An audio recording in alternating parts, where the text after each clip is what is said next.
Good morning children. बच्चों, आज हम लेसन 12 कबीर को पढ़ेंगे और समझेंगे। इसमें हम कबीर के बारे में जानेंगे कि वो कौन थे और उन्होंने कैसा जीवन व्यतीत किया। बट पहले हम कुछ डिफ़िकल्ट वर्ड्स के मीनिंग समझते हैं। सेंट, संत, फॉलोअर, अनुयायी, राइटिंग्स, रचनाएं। Kabir was a great poet and saint who lived in India hundreds of years ago. Kabir एक महान पोएट थे, कवि थे और संत थे who lived in India hundreds of years ago, जो भारत में कई सौ साल पहले हुए। He preached people to love each other. उन्होंने लोगों को प्रीच किया कि वो एक दूसरे से प्यार करें। उन्होंने ये सिखाया लोगों को। He went from place to place singing songs in praise of God. He went from place to place. वो एक जगह से दूसरी जगह गए singing songs in praise of God. और वो जहाँ जाते थे वहाँ ईश्वर की भक्ति के गीत गाते थे। Years passed by and Kabir grew older. साल बीतते गए और कबीर बूढ़े हो गए। By then he had thousands of followers. तब तक उनके thousands हजारों भक्त थे या followers थे। Kabir's songs and poems tell us that God is everywhere. Kabir के गाने और पोएम कविताएं ये बताती हैं tell us that God is everywhere कि ईश्वर हर जगह है। His writings show that he was a true saint. और उन्होंने जो कुछ भी लिखा उससे पता चलता है कि वो एक सच्चे संत थे। A few of his couplets are given here which show that he was a great thinker and a social reformer too. A few of his couplets, उनके कुछ दोहे are given here, यहाँ दिए हुए हैं, which show, जो दिखाते हैं that he was a great thinker, कि उनके विचार बहुत महान थे and a social reformer too, और वो समाज सुधारक भी थे। ऐसी बानी बोलिए मन का आपा खोए, औरन को शीतल करे आपहु शीतल होए। तो वो इन दोहों में कहना चाह रहे हैं कि हमें ऐसे बोलना चाहिए जिससे कि दूसरों को भी अच्छा लगे और हमें खुद भी खुशी मिले। शीतल करना मतलब ठंडक पहुंचाना, दूसरे को भी ठंडक पहुंचे और हमें खुद भी खुशी मिले। कबीरा खड़ा बाज़ार में सबकी मांगे खैर, ना काहू से दोस्ती ना काहू से बैर। कबीर जो है वो सबकी खैर मांगता है और वो ना किसी से उसकी दोस्ती है ना किसी से उसका बैर है या दुश्मनी है, यानी वो सबके लिए अच्छा सोचता है। Kabir taught everyone to love God.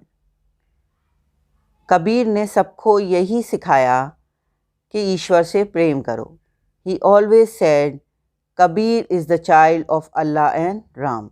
उन्होंने हमेशा कहा कि कबीर जो है वो अल्लाह और राम का बच्चा है। But people did not like this, लेकिन लोगों को ये बात पसंद नहीं आती थी। They took him to the emperor, वो उसको राजा के पास ले गए।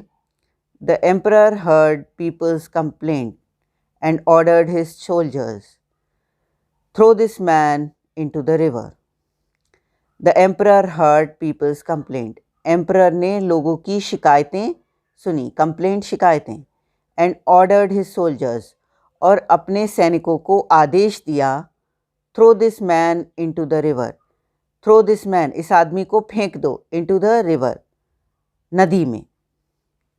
The soldiers threw Kabir into the river, soldiers ने कबीर को नदी में फेंक दिया। But he did not drown, लेकिन वो डूबे नहीं।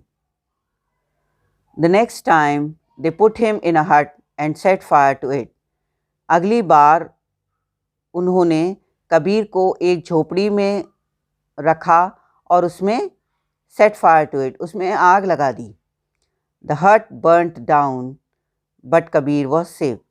द हट बर्नट डाउन, झोपड़ी तो जल गई, बट कबीर वॉज सेफ, लेकिन कबीर को कुछ नहीं हुआ, वो सेफ रहे, सुरक्षित रहे। Finally they through him in front of a mad elephant. आखिरकार दे थ्रू हिम, उन्होंने उसको फेंक दिया, in front of a mad elephant, एक पागल हाथी के सामने। Instead of killing Kabir, the elephant ran away without harming him. Instead of killing Kabir, Kabir को मारने की बजाय, द एलिफेंट रैन अवे, हाथी भाग गया, विदाउट हार्मिंग हिम, बिना कबीर को हार्म किए या कुछ भी नुकसान पहुंचाए। On being defeated several times, the emperor set Kabir free.